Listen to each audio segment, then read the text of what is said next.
My name's Dr. Colin Robinson and I'm an exercise and nutrition scientist. I've spent the past 28 years working in high performance sport. I've worked across 4 Olympic cycles, supporting athletes who competed at Beijing, London, Rio, Tokyo. I've worked in international and national rugby, premiership football, and I'm an environmental physiologist. So I've supported people who've climbed Everest, rowed across the Atlantic Ocean, taken on marathons across the Sahara Desert, trekked to the North Pole. And I've also got a clinical exercise physiology background. So I've supported the rehabilitation and the treatment of people who are undergoing care for cancer, cardiovascular disease, pulmonary conditions, and anything that would typically take a person into a hospital environment. But today, I'm the Chief Product Officer for Zinzino. And that's a journey that really started about 2 years ago, April 2020, when at that time I was working as a researcher as a part of a health strategy, a national health strategy, which actually informed the city's change in diabetes global health strategy also. And what I was looking at, what I was tasked to address, was the notion of the omega-3 deficiency and what we could do to start to address the fact that even as the World Health Organization have published, approximately 6 billion people on the planet are considered to be deficient in what is an essential nutrient, an essential fat, that omega-3. And I'd diligently gone through the research and looked at what could be the solution to this problem. The obvious solution is that every single person eats more fatty fish, but there is a problem with that. It has to be line-caught, fresh, fatty fish in order for it to be nutrient dense enough to hit the kind of values we need to make sure a person is sufficiently primed with those essential marine omega-3s. The second obvious thing would be to say, well, let's look at the fish oil industry. It's well established, it's global, and that would make sense. But sadly, there was a Cochrane study, a meta-analysis, high-impact peer-reviewed research article 2018, that concluded that the fish oil industry, fish oil itself, simply didn't bring about enough of a change. It was failing in its task. And so as I was preparing this document and I was starting to scratch my head and wonder, well, what is the solution to this? A phone call came through. And it's really rare when I'm working on something, in my study, working away on a task, that I'll answer a call. But this was an old friend of mine, someone who at that time was very high up in an American clothing brand called Under Armour. And we went back a long way, and he gave me a call. And so I answered it. I was looking for a distraction. And as fate would have it, as I answered the call, he said to me, Colin, what do you know about omega-3? And have you ever heard of a company called Zinzino? And I said, well, funnily enough, right now I currently know quite a lot about omega-3, but no, I've never heard of Zinzino. And I said to him, but if they're selling fish oil, let me tell you, it won't work. And he said, well, no, I've been told this is different. Now, my friend had had some health issues in the past. And so he'd been recommended by a medical practitioner to take this product and wanted me to verify it because we were friends and he trusted me with regards to my nutritional background to really rubber stamp it and say, yeah, this is going to be something that could help. Now, I don't look at every kind of food that friends of mine ask me to chase up because time is short and I've got a job and a family. But in this instance, because it was omega-3 related, it kind of piqued my curiosity. And I took some time to go and have a look. And this was a moment for me that was a eureka moment because I went onto the webpage, I brought up the product, and the missing piece fell into place.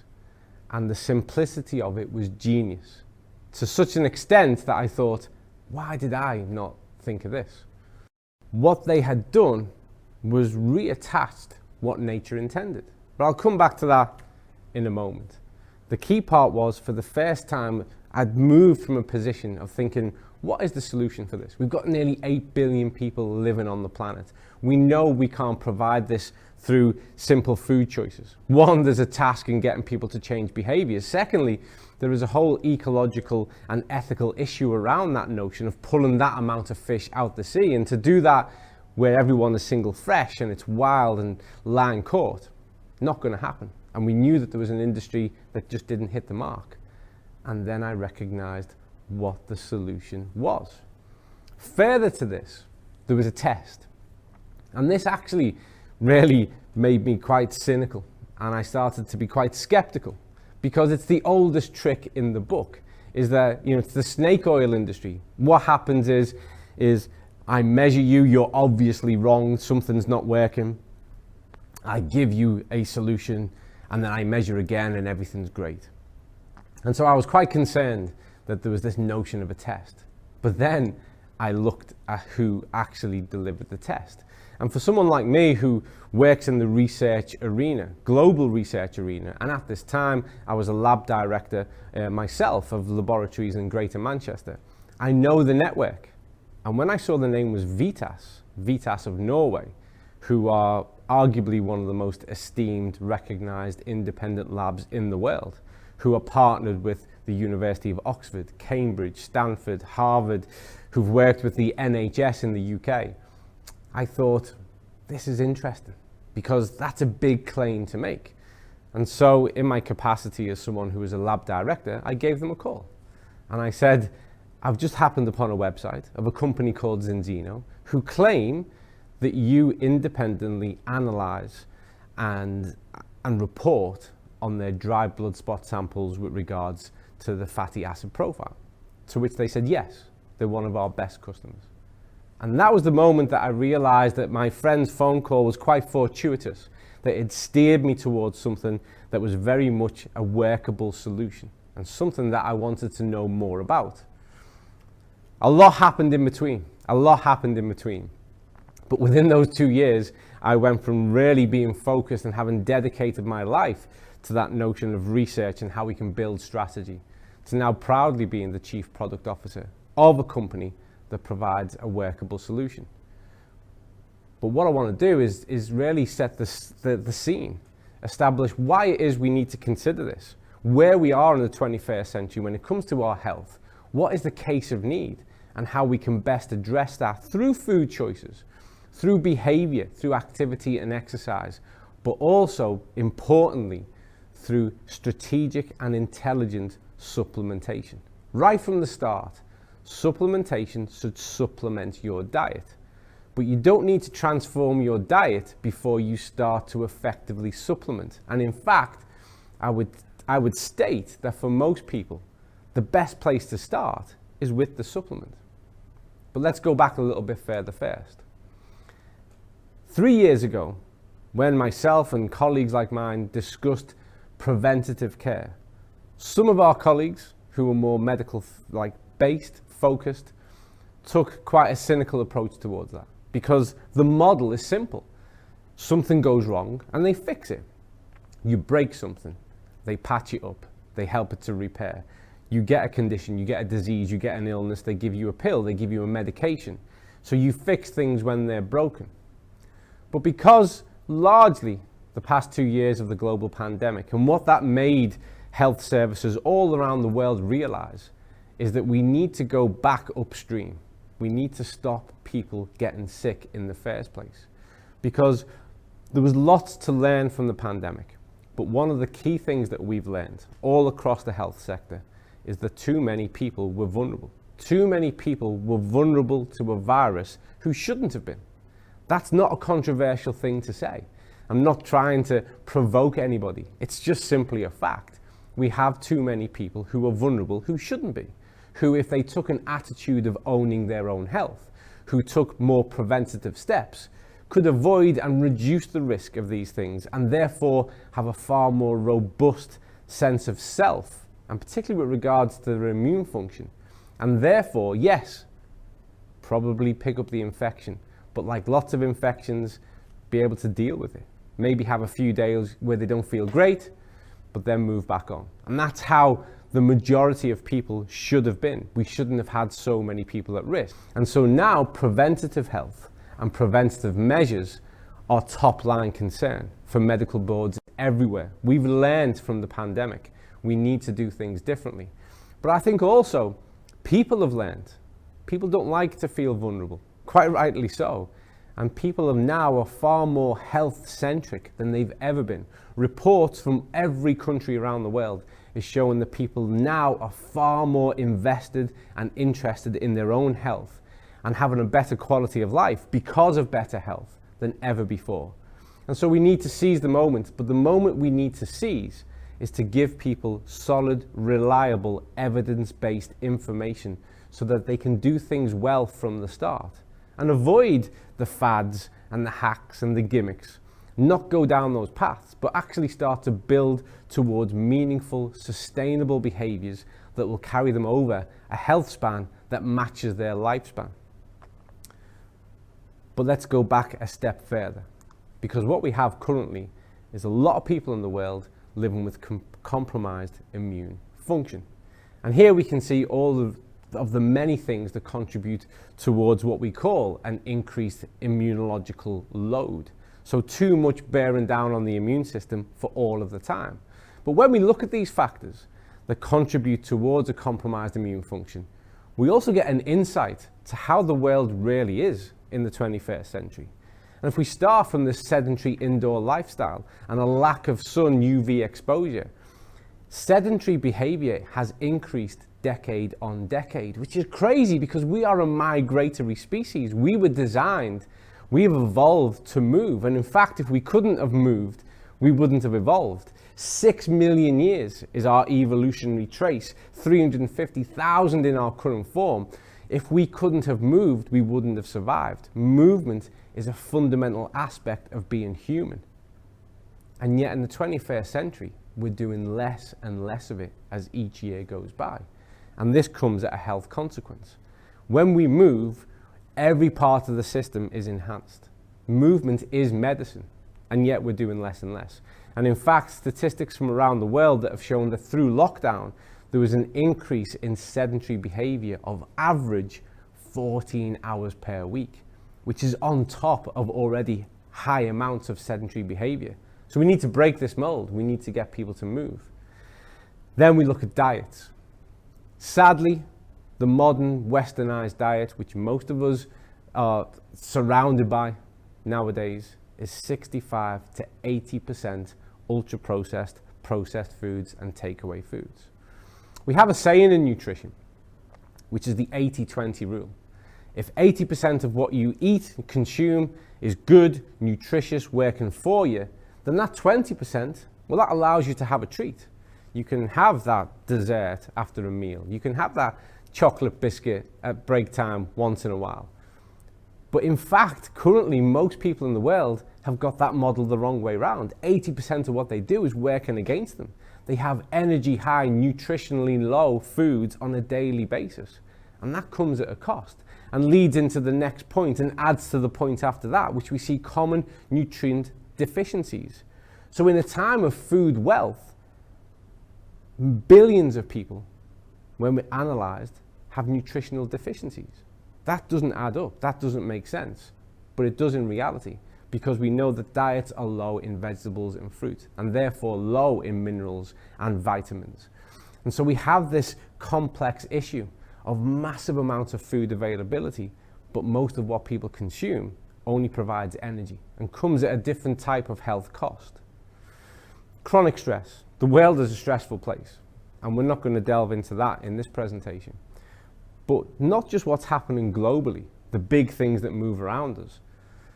Life in the 21st century is challenging. It's fast-paced. We're constantly on the go. There is always something demanding our attention. There are standards in place, the way in which we work, the way in which we engage.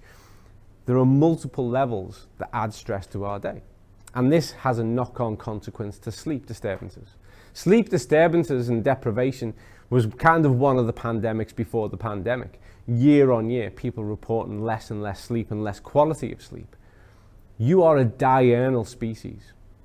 You are designed to function throughout the day and sleep at night. Sleep is a huge component of who and what you are. When we sleep, the body repairs itself, it remolds itself, we commit things to memory. It has cognitive as well as biological benefits, and it makes us come new the next day. When we compromise that, we are literally compromising who we are the next day, day in, day out. And this comes at a great health cost once we've been in this cycle for too long. Alcohol consumption It's the #1 used recreational drug in the world. Every single study that has investigated alcohol consumption has concluded that no matter how little you have, a reduction always improves health. But let's remember, life is short, it's a short ride, and we need to add joy to the experience. And this again is not an alcohol counseling session, but I have 2 rules that I think will benefit most people. 1, only drink alcohol when you're in a good mood. That's a primary rule. Secondly, never drink alcohol when you're on your own. If you live by those 2 rules, you're probably going to have a healthier relationship with alcohol, and it will add to the joy of the experience of being alive rather than detract. And the third part I'd say about alcohol is that greater minds than ours have looked into those glasses and bottles and looked for answers and never found any. It's not the place if you've got troubles. So stick to the first 2 rules, only when you're happy and only when you're with friends or family. Age, sadly, is always working against us. As we age, once we reach full maturation, which is approximately age 21, then we start the aging process. Cellular turnover starts very gradually to reduce down. That's working against us with regards to our health. And in fact, some health conditions are called conditions of old age. So we need to consider, are the things we're doing, are the choices we're making, are they advancing the aging process, or are they keeping the aging process at the rate that it should go by? Personally, I'm not a huge advocate of this kind of anti-aging idea. There is some evidence in that area, but I believe the best evidence is whereby we just make sure we age at the right rate. And when we do so, we're in great shape. Let's not contribute towards advancing the aging process. Increased risk of infection when our immune function is compromised. But also consider this, when we have a continual immune load, so the body feels like it's constantly working against something, it's difficult for it to cope with anything else that comes your way. And so little things like the common cold can have quite a profound impact purely because the immune system is already struggling. It's already trying to deal with a lot. It's under a lot of load. And we're going to come to a part in a moment that discusses, well, how the immune function needs to work and what needs to be there in order for it to function optimally, which is normally, and why those vitamins and minerals are so important. Here we have a model which shows our innate immunity and our acquired immunity. And these are aspects of your immune system. Your innate immunity is what nature gave you. It gave you a fighting chance. As you came into this world, you were ready to take it on. You had a certain amount of defense, again, inherited through those genetic factors, through our evolutionary track. And there they are at the side. This gets you started. But on the right, we have our acquired immunity. And what influences this is the dirt you play in as a child, the food you eat, the air you breathe, the things that you drink, everything that you engage with on earth starts to shape your acquired immunity. You build up antibodies, responses, defenses through exposure to certain agents and pathogens, things that come our way. But as we look through this and we see that there are T cells and there are B lymphocytes, and we see this real interaction of how things are prompted, stimulated to response in order for your immune system, which is a work of miraculous nature, to defend you as best it possibly can. We realize that there are key parts of this that rely on certain amounts of types of communication. And much of this communication is derived through your diet. This is where those vitamins and minerals come in. So in order for those T cells and B cells, and we're trying to keep this as simple as we can for the purpose of this presentation, in order for those to be triggered, to be stimulated, for them to respond and do what it is they need to do, well, we need to have the letters of the alphabet of the language that your biology speaks with. And let's look at some of those simple aspects now. And these are just some of the basics. And what I've selected here are just some of the top vitamins that I know most people are aware of. So we have vitamin E, we have vitamin D, and we have vitamin C. And what we can see here is how this is implicated in both your innate immunity and your adaptive immunity. So that you're born with and how you've kind of evolved through your engagement with the world. And we see that there are key aspects of immune function, those macrophages, those dendritic cells, those natural killer cells, and then into the adaptive part, the B cell, T cell production, that rely on the presence of these letters, these vitamins. Imagine if I asked you to write a novel. Imagine if I asked you to write the story of your life, but you're not allowed to use any word that has the letter E, D, or C in it. How is that going to limit your choice? How is that going to limit your power of communication? But let's add some more vitamins in there. Let's say you can't use words with the letter K. You can't use words with the letter A. You can't use words with the letter B. How many words are you left with that you can communicate with? And this is what happens when we have nutritional deficiencies. Key components of your body's communication system are missing, and so things don't happen. They either are compromised in how they happen, or they don't happen at all. And this is really when we start to look at why nutrition is such an important component of immune function. Your immunity, the quality of your immunity, is directly linked to the quality of your diet, ensuring that it is nutritionally served so that you have sufficient amounts to support the normal function of your immune system. It's critical, it's key, but sadly, too much of the conversation around food for the past 80 years has centered on calories, purely considering the energy content and requirements and makeup of a food source, which has a place for sure, but actually that's second to the quality of the things that we eat. Those nutrients form the communication, not the energy. That's a different need and a different set of demands.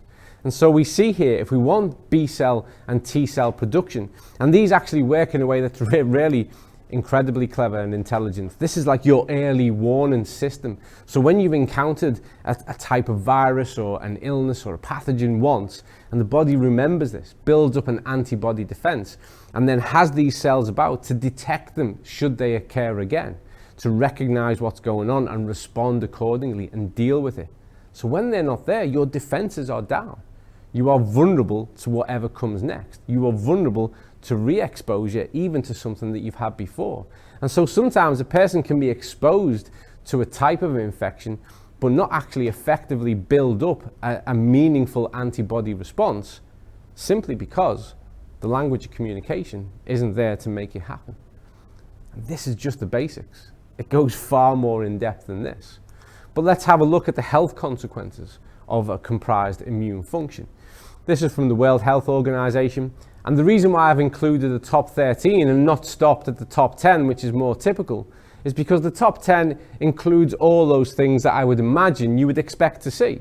So we see all-cause death mortality. We see things like type 2 diabetes.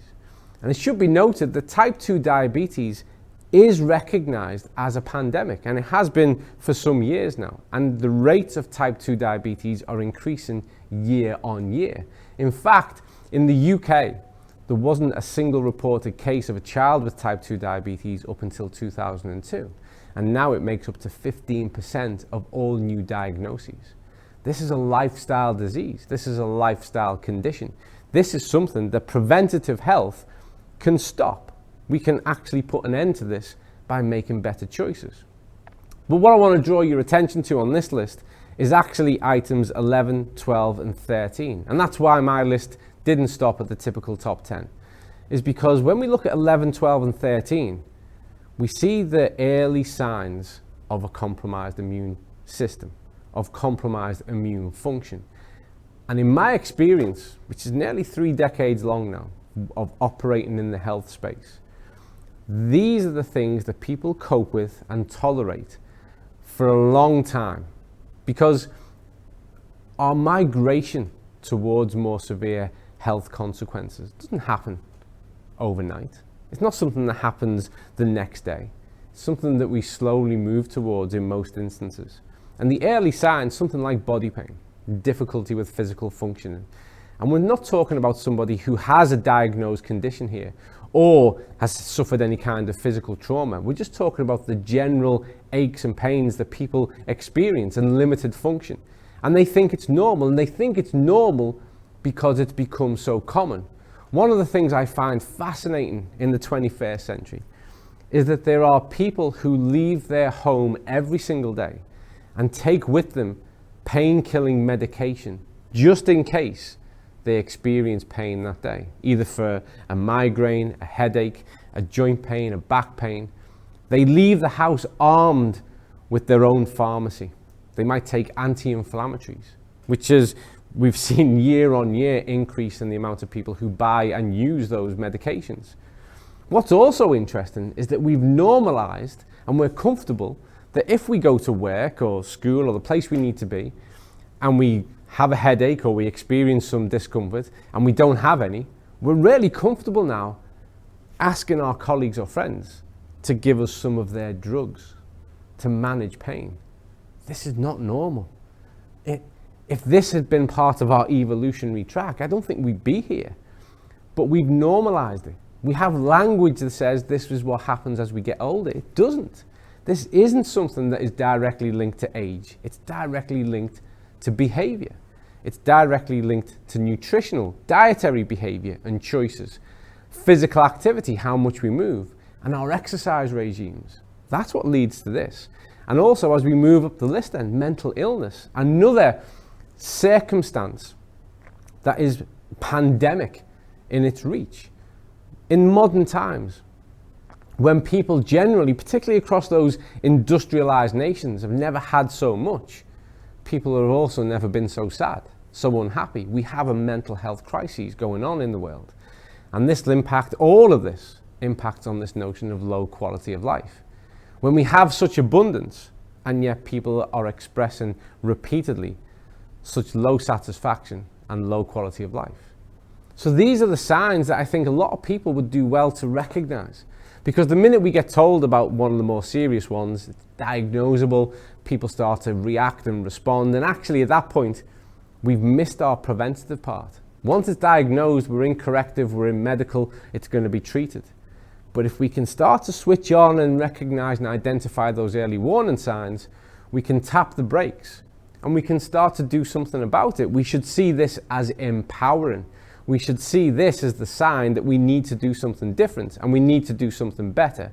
And we need to find a solution that's going to work with us and for us and not require us to overnight transform our whole lives. And you know why? Because when people try to do that, they typically fail. Only the minority, let me assure you, only the minority are capable of making whole stock nutritional lifestyle changes and maintaining them. Most people go through a cycle of compliance, failure, dropout, and then they find a different rhythm and try that one. And over time, they get demoralized. It hasn't worked for them. And actually what we see is a continuing spiral into poor health. So what we need in reality, rather than preaching to people about the highest standard of virtues of what should be done if we were perfect, is recognize that perfection is an illusion and we should all work towards improvement. And we should have things that work with us and not demand us to become something that we're not. But we'll come back to that in a little while. So here are some things that a lot of people will say, and I want to take this opportunity to assure you that they're simply not true. Let's ground things. Let's keep things in reality. So here are the fiction that are aligning themselves to nutrition. It's fiction to say that good nutrition will block all illness. That's simply not true. Taking vitamin D will stop you getting COVID-19. That's just not true. Taking vitamin C will stop you getting cancer. There is no consensus or evidence to support that statement. And taking omega-3 boosts your immunity. Let me take this opportunity now to say nothing boosts your immunity. When your immune system is functioning normally, that in itself is a miracle of evolution and nature, and it is phenomenal. And all we need to do is support it to do what it's designed to do. We don't need to boost things and use glamorous language. What we need to do is boost the amount of nutrients we have so that it can do its job normally. That's where that language should be used more appropriately. The facts are this: good nutrition helps to prevent non-communicable diseases. So good nutrition is right at the heart of reducing your risk of developing a lifestyle disease. And that could be cancer, cardiovascular disease, type 2 diabetes, There is a whole host of conditions that people think that it's either luck or fate that bring them their way, that simply aren't. We have so much power and influence over what happens there and managing our levels of risk. Taking vitamin D will support the normal function of your immune system, for fact. Taking vitamin C will support the normal function of your immune system, for fact. It's a part of that communication that we discussed a moment ago. The omega-6-3 balance, so omega-6 and omega-3, this balance at a cellular level, well, this optimizes health and allows for the normal function of your immune system. I want to make a case really clear, because I'm concerned that as I discuss omega-3, you might start to think that omega-6 is the bad guy in the situation. It's not. Omega-6, omega-3, 7, 9, these are the essential fats. Think about that for a moment. These are the polyunsaturated fatty acids, the essential fats. So what we mean by that is they're not optional. They're not if you feel like having them. They are essential. Very rare we use that word. We have the essential fats, we have the essential amino acids. Both of these things make up who and what you are. Omega-6 is an essential fat. The problem we have with omega-6 is it overwhelms our diet. We have just way too much of it. And that's because of the processed food capacity to feed our diets, literally. And they use a lot of omega-6s. But omega-6 is really important. If you cut your finger, if you fall over a step, if you have an infection, it's omega-6 that regulates the inflammatory response. It sends those inflammatory markers up, signals for our immune system to start to respond. And what happens, as you can see on this diagram, as you move through, the omega-6s raise the inflammatory markers. The inflammation is an essential part of the recovery process, and this leads to effective healing. The problem we have, though, is with diets that are overwhelmed with omega-6 and diets that have a deficiency, a common deficiency. Remember, World Health Organization estimates that 6 billion people on the planet have an omega-3 deficiency. Then we are living in a constant inflamed state. Our inflammatory markers are continually high. And what this means in real terms is that our body feels like it's in a viral condition all of the time. So our immunological load is consistently high. We covered that right at the start of this presentation. Our immunological load is high. We're in an inflamed state constantly. And when we add further inflammation to that because of a cut, a trip, a fall, an infection, then simply a system that's already under stress just can't cope. And we've seen that happen repeatedly and consistently. This is why people who develop one type of comorbidity, so let's say for instance they are overweight, which leads to obesity, which leads to type 2 diabetes, from this point it's about what's going to happen next, what's going to be the next disease. And it's very common for people to develop cardiovascular disease, to have a stroke, to take them towards different types of cancers. And so it's important that we get back to that preventative sense of how we can tap the brakes. We can stop this from happening by controlling our inflammatory response. So let's look at what brings about a change in that inflammatory state. So omega-3 are a vital component when it comes to our cell membrane, and it's renowned for its anti-inflammatory properties. It should also be recognized there are different types of the omega-3. The one that people are deficient in most commonly are the marine-based omega-3s, which is the DHA and the EPA. And we can either get that from that really good line-caught fatty fish, salmon, mackerel, tuna, anchovies, or we can get it from the sea algae, because that's where the fish get it from. That's the path that we take it from. DHA makes up 60% of the fat around the brain. So there are huge neurological and cognitive consequences to having a deficiency in omega-3 too. And this is particularly important for child development, both in the womb and in the early years, and therefore has a huge importance for pregnant women. But throughout life, these essential fats play an active role in these cognitive, neurological, and immunological components and factors. The EPA is the one that's more aligned to the control of the inflammatory state, We are not meant to be in an inflamed state all of the time. The inflammatory response should be because of an infection, because of a cut, because of a trip, because of a fall, and not our normal state. And the way to offload that immunological load is to have a control of our inflammatory condition. And so the presence of the omega-3 within the cell and as a total amount of fat is a huge part of achieving that.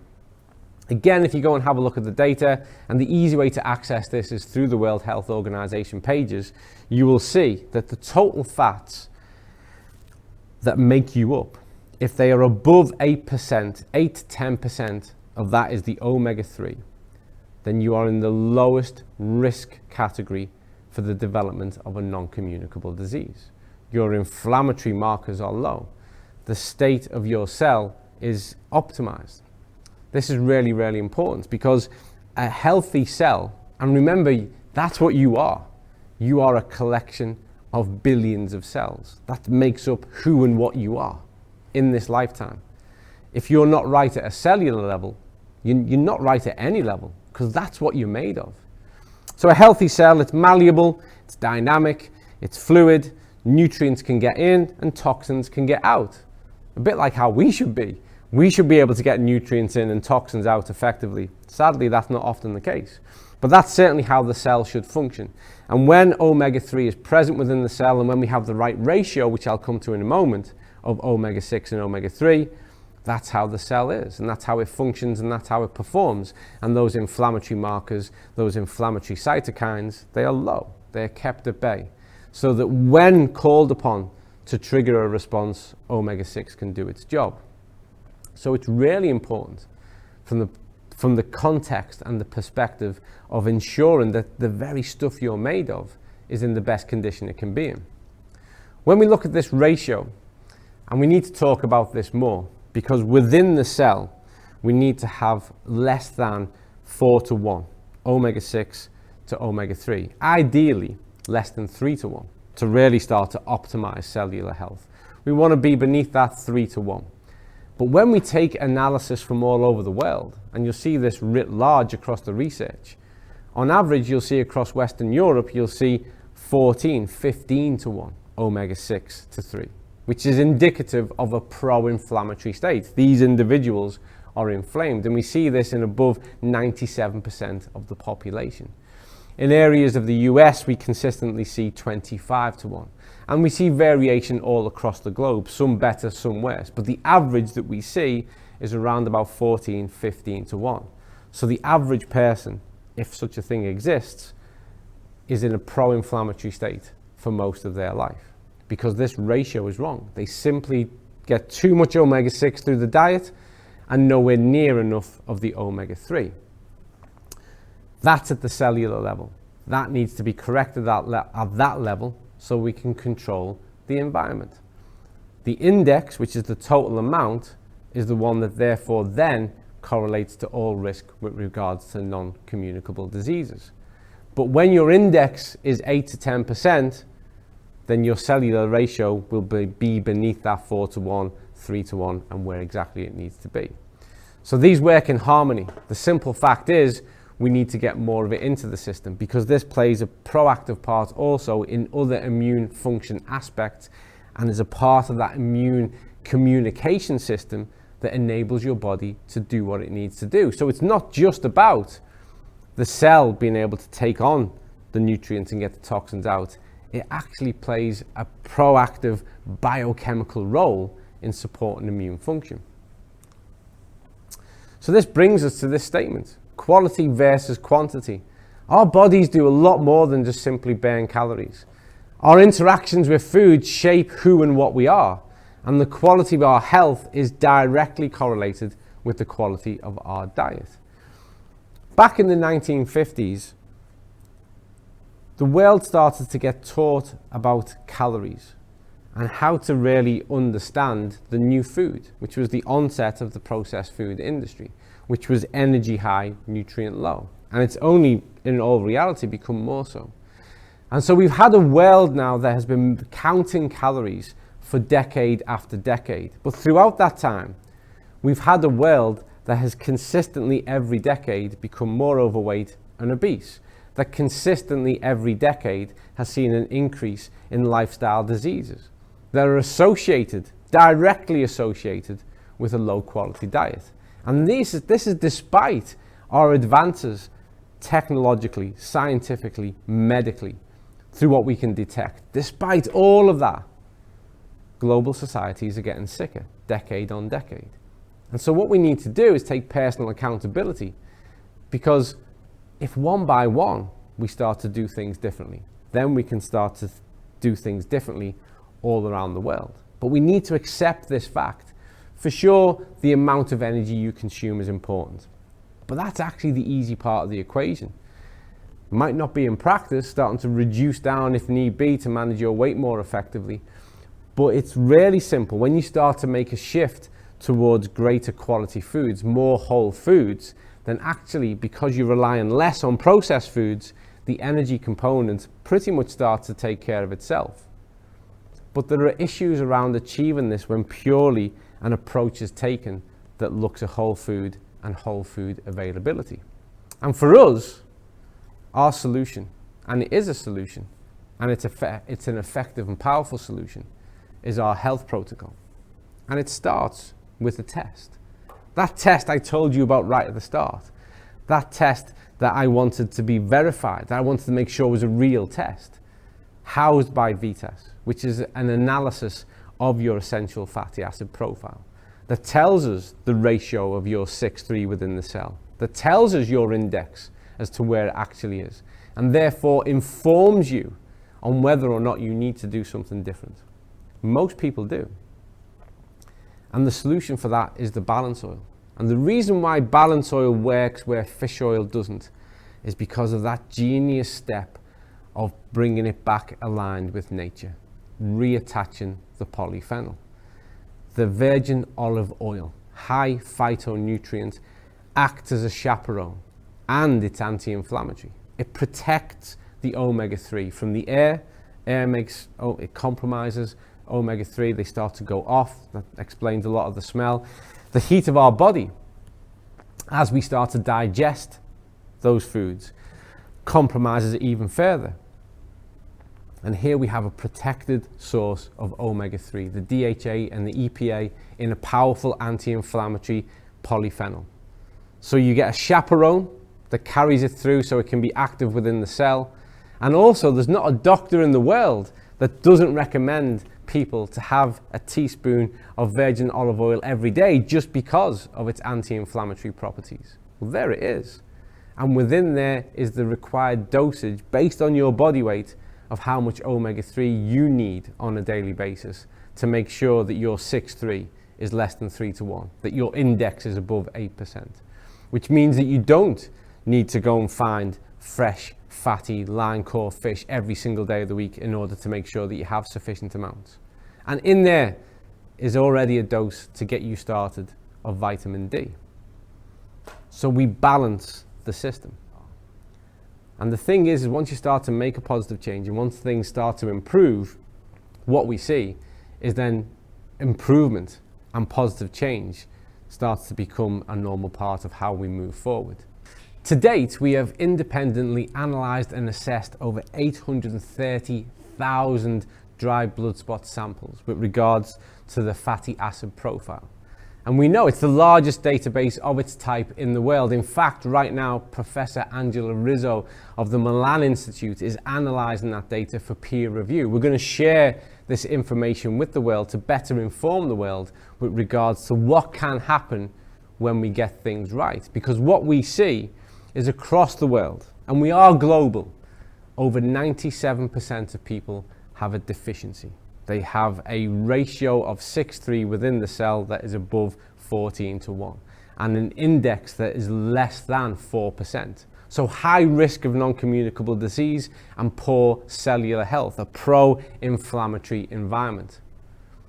But we also know that over 98% of people correct that within 120 days using balance oil. And the reason being, as I've already explained, as to how the mechanism of that product works. And we see that change because it takes approximately 120 days for your red blood cells to turn over and for you to have a brand new batch. So by the time we get to 120 days, plus or minus 5 to 10 days, there's a little bit of individual variation, we have a new you. We can look at your new fatty acid profile and see what's changed. The remaining couple of percent change over just a slightly longer period of time because there are always individual variances. But we know we have the only proven product that meaningfully changes omega-3 status. This is a solution to a real world problem. This is a solution to that 6 billion people identified by the World Health Organization who are living with an omega-3 deficiency. Powerful products that are actually powerful solutions, that are actually real world solutions for real world problems that will take us forward confidently and mindfully of the ecological sustainability limitations that are abound in the modern world. We can literally transform health. This is our antidote to the modern health behavior in 3 simple steps.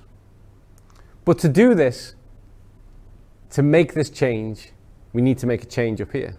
We have to change our thinking to change our behavior. And now I'm going to go back to my kind of sporting roots of having worked in high performance sport with a couple of quotes. And we use this a lot in sport. And I think it has merit to everybody. If you always do what you've always done, then you'll always get what you've always had. Often people hold themselves back through doubt and they start to think, well, is this for me? Is this right? And there's a lot of mixed information. You need to start to reshape your ideas. You need to start to empower yourself through a positive decision and surrender yourself to the prospect and the possibility of what could go right. The science speaks for itself. That's intact. We know the situation, we know the problem, and we also know the solution. All we've got to do now is commit to those first few steps, not the full journey, the first few steps. Challenge ourselves to do something differently. Because the definition of insanity is to repeat the same process and expect a different outcome. That goes back to the first quote. If what you're doing has got you where you are, and where you are is not where you need to be, then you need to bring about a change. And we have a model of change behavior, which is that our beliefs shape our intentions and our intentions shape our behaviors. But this relies on what level of control we feel we have. And control is powerful. And for somebody to say, I don't have the control to buy fresh, fatty fish every single day and make that a feature of my diet, of how I behave every single day, either because of budget issues, because of access issues, and because the reality is it's hard to access that type of quality of fish. Well, you might therefore recognize that you have control over a different approach. And this is where supplementation, and remember, supplementation should supplement the diet, not replace it. But this is where it comes into its own. This is where you can intelligently supplement to make a positive change.